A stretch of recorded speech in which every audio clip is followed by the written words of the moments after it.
ছাত্ৰ-ছাত্ৰীসকল তোমালোক সকলোকে মোৰ চেনেলটোলৈ স্বাগতম জনাইছোঁ। আজি আমি আলোচনা কৰিম দশম শ্ৰেণীৰ অষ্টম চেপ্টাৰ ত্ৰিকোণমিতিৰ বিষয়ে। ত্ৰিকোণমিতি,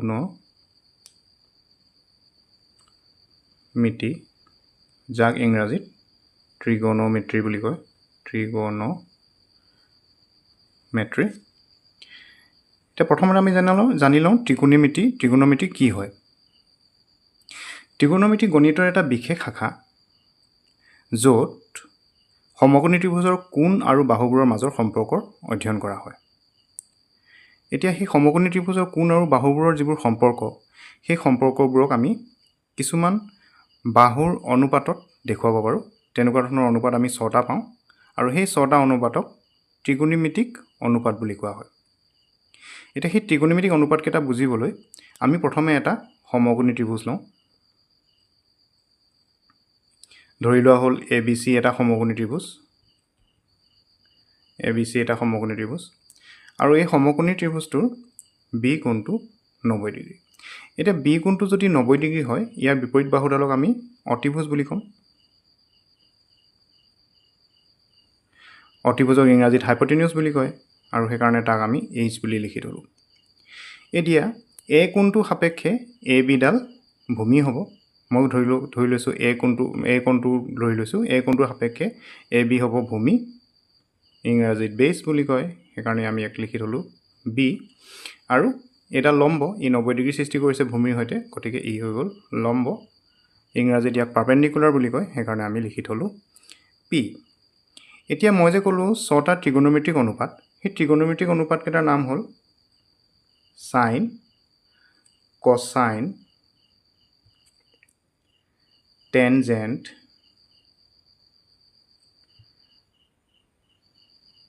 কোটেনজেণ্ট,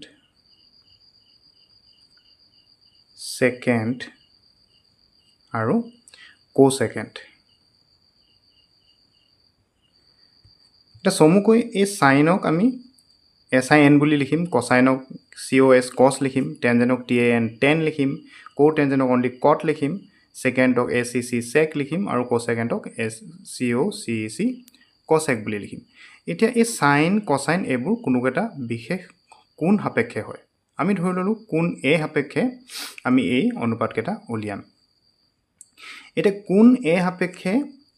সাইন অনুপাতটো উলিয়াবলৈ যাওঁতে মই তাইক লিখিম SINA, সাইন A বুলি পঢ়িম, অৰ্থাৎ সাইন অফ এংগল A, কোণ A ৰ সাইন, ইয়াক সাইন A বুলি লিখা হয়। কিন্তু সাইন A বুলি কওঁতে সাইন আৰু A ৰ মাজত কিন্তু এইটো পূৰণ নহয়। এইটো পূৰণ বুলি নাভাবিবা, এইটো পূৰণ নহয়। সাইন লিখিলে কেৱল মাত্ৰ সাইন লিখি থ'লে নহ'ব, ইয়াৰ লগত এটা কোণ লিখিব লাগিব। এতিয়া এই সাইন Aটোক আমি পাওঁ লম্ব বাই অতিভুজ। ইয়াত লম্ব কি? লম্ব কি আছে ইয়াত? BC বাই অতিভুজ হৈ গ'ল AC। এতিয়া ইংৰাজী নামটো আমি লিখি থৈ দিব পাৰোঁ। ইংৰাজীত আমি কি লম্বক কি বুলি কৈছোঁ? P, আৰু অতিভুজক H বুলি কৈছোঁ। কচ A হ'ব ভূমি হৰণ অতিভুজ,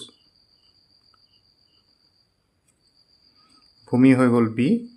আৰু অতিভুজ হ'ল H। ভূমি ইয়াত AB, অতিভুজ AC। তাৰপিছত আহিলে ten of angle A, tangent যিটো কৈছোঁ, টেন A হয় লম্ব বাই ভূমি, অৰ্থাৎ P বাই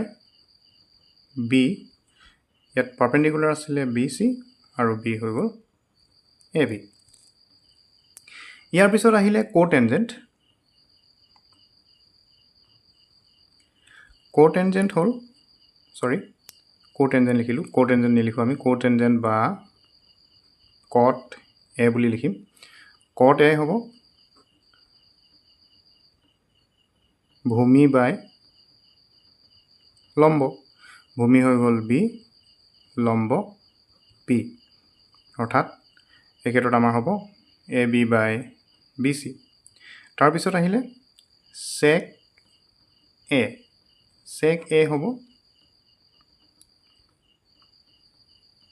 অতিভুজ বাই অতিভুজ বাই ভূমি বি এতিয়া অতিভুজ হ'ল আমাৰ এ চি আৰু ভূমি এ বি তাৰপিছত আহিলে cosec a হ'ব অতিভুজ বাই লম্ব অতিভুজ h লম্ব p আৰু এইটো হৈ গ'ল AC বাই BC অৰ্থাৎ সাইন এ কোন এ সাপেক্ষে আমি sign cos tan cot sec আৰু cosec এই ছটা ত্ৰিকোণমিতীয় অনুপাত পালোঁ কিন্তু যদিহে আমি কোন c সাপেক্ষে কৰোঁ তেতিয়াহ'লে এই লম্ব সলনি হ'ব কোন c সাপেক্ষে লম্ব হৈ যাব AB ভূমি হ'ব BC কিন্তু অতিভুজ একেটাই থাকিব গতিকে সেইদৰে আমি বাকিবোৰ সলনি কৰি ল'ম গতিকে কোন A বা C যিকোনো এটা সূক্ষ্ম কোণ সাপেক্ষে আমি ছটা ত্ৰিকোণমিতিক অনুপাত পাম এতিয়া কথাটো হ'ল আমি ইমানবোৰ ত্ৰিকোণমিতিৰ অনুপাত কিদৰে মনত ৰাখিম যে অতিভুজ বাই লম্ব লম্ব বাই অতিভুজ ভূমি বাই অতিভুজ এই কথাখিনি আমাৰ মনত ৰাখিবলৈ হয়তো খোকোজা লাগিব পাৰে তাৰ কাৰণে আমাৰ হাতত এটা পদ্ধতি আছে এটা সিম্পল নাৰ্সাৰী ৰাইম আছে সেই নাৰ্সাৰী ৰাইমটো আমি মনত ৰাখিলে এই কথাখিনি মনত ৰাখিব পাৰিম সেই নাৰ্সাৰী ৰাইমটো মই লিখি দিছোঁ some people have curly brown hair turns permanently black এটা কথাটো হ'ল মই যে নাৰ্সাৰী ৰাইমটো লিখিলোঁ ইয়াৰ পৰানো কেনেদৰে আমি এই কথাটো মনত ৰাখিব পাৰিম নাৰ্সাৰী ৰাইমটোত some people have বুলি কওঁতে S for sin P for perpendicular H for অতিভুজ গতিকে sin হ'লে perpendicular by hypotenuse P by H হ'ব মনত ৰাখিলে হ'ল cos হ'লে C for cos B by H এদৰে T for tan P by B হ'ব এটা কথাটো হ'ল ঠিক আছে আমি তিনটা মনত ৰাখিলোঁ বাকি তিনটা কি হ'ব বাকি তিনিটাৰ কাৰণে একো চিন্তা কৰিবলগীয়া নাই আমি এটা কথা মন কৰিছোনে বাৰু যেতিয়া মই cot লিখিছোঁ তেতিয়া tan আছিলে P by B আৰু cot লিখোতে কি হৈছে B by B অৰ্থাৎ cot টো tanৰ প্ৰতিক্ৰম বা ৰেচিপ্ৰকেল হৈছে উল্টা হৈছে সেইদৰে sec টো cosৰ উল্টা হৈছে মন কৰিলে গম পাওঁ B by H হৈছে আৰু secত আমি H by B পাইছোঁ সেইদৰে cosec টো sinৰ ৰেচিপ্ৰকেল sinৰ প্ৰতিক্ৰম গতিকে ইয়াত আছিলে P by H আৰু ইয়াত পালোঁ H by P গতিকে এই নাৰ্সাৰী ৰাইমটো মনত ৰাখিলে আমি এই কথাকেইটা সহজে মনত ৰাখিব পাৰিম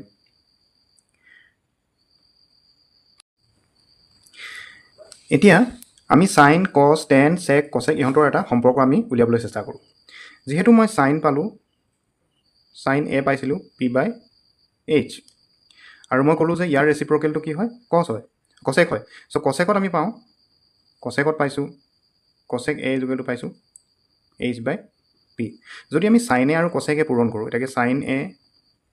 আৰু cosec A পূৰণ কৰিলে যদি পূৰণ কৰি দিওঁ P by H into H by P কৰি দিলে আমি কি পাওঁ H আৰু H যদি মই কেনসেল কৰোঁ P1 যা P যদি লিখোঁ তো আমি কি পাওঁ 1 গুণ 1 পাওঁ সেইদৰে cos A equal to B by H লিখিছিলোঁ sec A equal to H by B পাইছিলোঁ অৰ্থাৎ এটা আনটোৰ প্ৰতিক্ৰম গতিকে ই কি ইমপ্লাই কৰে ইয়াৰ পৰা আমি পাওঁ cos A পূৰণ sec A যদি কৰোঁ তেতিয়াও আমি 1 পাওঁ মানে বাৰু গতিকে sin A cosec A যেতিয়া 1 পালোঁ গতিকে ইয়াৰ পৰা আমি আৰু এটা ধৰণে লিখি ল'ব পাৰোঁ যে sin A is equal to 1 by cosec A বা উল্টাকৈ cosec A is equal to 1 by sin A লিখিব পাৰোঁ গতিকে ইয়াৰ পৰা আমি এটা ফৰ্মুলা হিচাপে আমি উলিয়াই ল'ব পাৰোঁ এইটো আমি য'তে ত'তে ব্যৱহাৰ কৰিব পাৰিম পিছলৈ তেনেকৈ cos A is equal to sec A পালোঁ গতিকে ইয়াৰ পৰা আমি পাব পাৰোঁ cos A into sec A is equal to 1 পালোঁ সৰি cos A into sec A is equal to 1 so ইয়াৰ পৰা আমি পাব পাৰোঁ cos A is equal to 1 by sec A বা sec A is equal to 1 by cos a or cos a into sec a কৰিলেও cos a পূৰণ sec a কৰি যে 1 পাওঁ এটো আমি অংকৰ মাজত ব্যৱহাৰ কৰিব পাৰিম সেইদৰে আমাৰ আছিল আৰু এটা অনুপাত আছিল tan a মানে আমি পাইছিলো p/b turns permanently black নহয়নে বাৰু আৰু আছে তাৰো ইয়াৰ ৰেচিপ্ৰকেল বুলি মই আগফালে কৈ দিছিলো প্ৰতিক্ৰম বুলি কৈ দিছিলো cot a যেটো আমি b/p লিখিব পাৰো এটা যদি পূৰণ কৰো tan a পূৰণ cot a কৰিলে একে ধৰণে আমি p/b পূৰণ b/p কৰি দিম আৰু 1 পাম গতিকে ইয়াৰ পৰা আমি পাওঁ tan a = 1/cot a এটো ফৰ্মুলা হিচাপে ব্যৱহাৰ কৰিব পাৰো tan a পূৰণ cot a = 1 হিচাপে ব্যৱহাৰ কৰিব বা cot a = 1/tan a এই ধৰণে আমি ব্যৱহাৰ কৰিব পাৰো আকৌ ইয়াৰ পৰা আৰু এটা কাম কৰিব পাৰো আকৌ tan a = আমি পাওঁ p/b ঠিক আছে সো p/b টুক মই লিখি দিলো p/h কিন্তু b লিখা নাই b কিন্তু আছে তলত তো মই b টো এনেকৈ লিখিলো তলত h যেহেতু ইয়াত হৰণ কৰিছিলো h এটা মই পূৰণ কৰিলো p/h পূৰণ h/b লিখিলো গতিকে h আৰু h কাটি দিলে আকৌ p/b গতিকে tan এৰ মানটো মই এদৰে লিখি ললো এতিয়া p/h মানে আমাৰ কি sin a আৰু h/b মানে sec a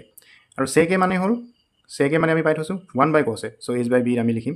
1/cos a তো sin a/cos a পালো নহয় না ইন্টারেস্টিং সো tan a আমি পাই গলো কি tan a sin a/cos a গতিকে এই ধৰণে এইবোৰ ব্যৱহাৰ কৰি আমি বিভিন্ন ধৰণৰ ফৰ্মুলা আমি উলিয়াই ল'ব পাৰিম ভৱিষ্যতে আমি আৰু তেনেকুৱা ধৰণৰ ফৰ্মুলা পাম ইন্টাৰেস্টিং ফৰ্মুলা পাম আৰু আমি অংকবোৰ সমাধান কৰিম গতিকে তোমালোকে ভিডিঅ'বোৰ সদায় চাবা যাতে ভালদৰে শিকিব পাৰা ধন্যবাদ